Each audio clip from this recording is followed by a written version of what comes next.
everybody, it's Seth Jones, editor-in-chief of Golfdom magazine, back with Rees Jones again at the U.S. Open. Rees, it's been too long. It's great to see you. It's good to be with you.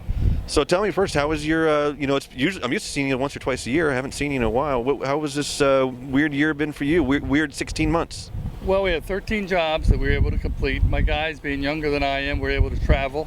We did a lot of work remotely, especially in Japan and Canada. We have a new job in Sao Paulo, Brazil, a new resort course that we've been able to plan, and Greg Muirhead from my office actually was able to go down there. And then we did a lot of remodeling work, and my guys could go to the jobs. The one in Japan we did completely remotely, though, because we had one of our own old shapers there, and so we could communicate with him, and you can mark up your iPad or mark up the computer, and it's a lot easier with technology today, so it worked out. How'd you feel about traveling less for a spell there?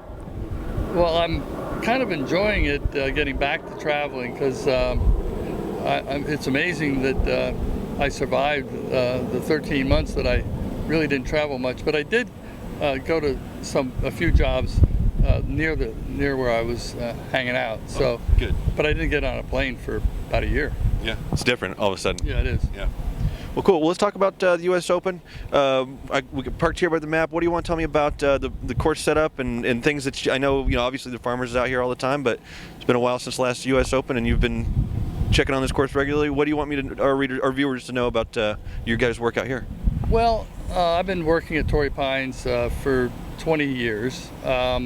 It was the dream of the Friends of Torrey Pines. Jay Raines was the leader of that, and he became an executive committee member in the USGA.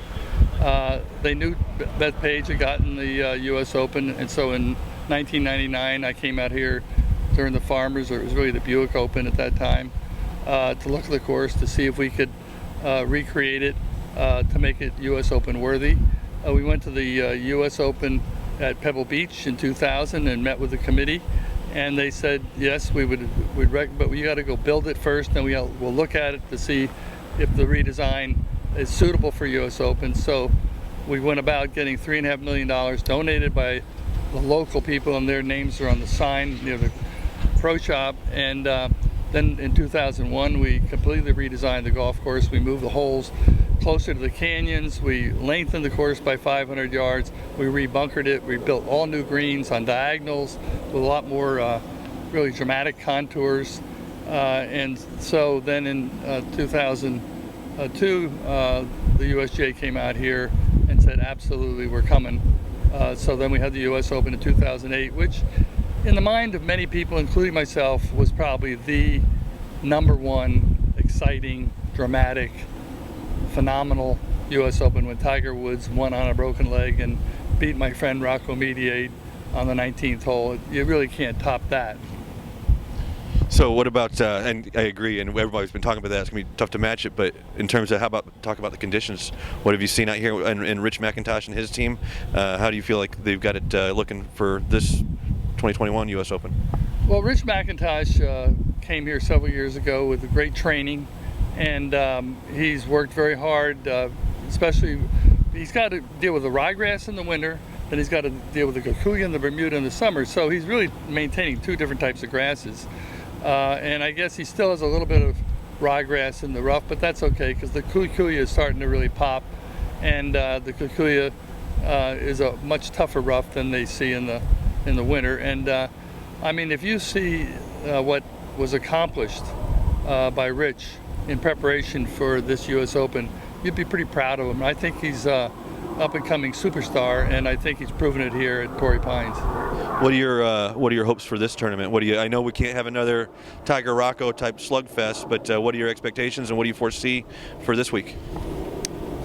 Well, this is a demanding setup. The fairways are narrow. The bunkers are actually in the right places. I think the players are going to be happier to be in the bunkers than they are in the rough. So to some degree I made it easier. By 2019 we did a major overhaul. New irrigation system, latitude 36 on the approaches to the green, so if they're in the rough they can roll it on the green.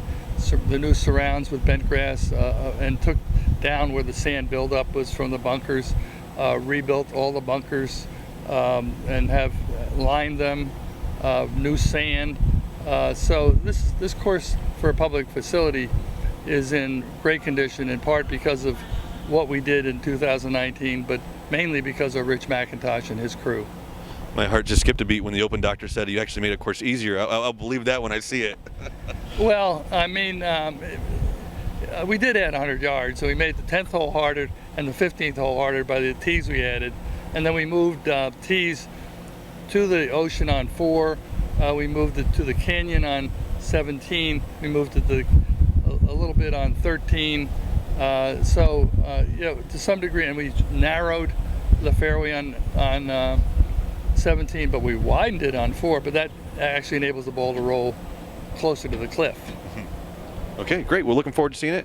Rees, thanks again for your time. It's great to see you, and I look forward to watching this thing play out. Great, Seth. Thanks a lot. Okay, everybody, this is the Open Doctor Rees Jones. I'm Seth Jones. We're at the 2021 U.S. Open. Thanks for watching Golfdom TV.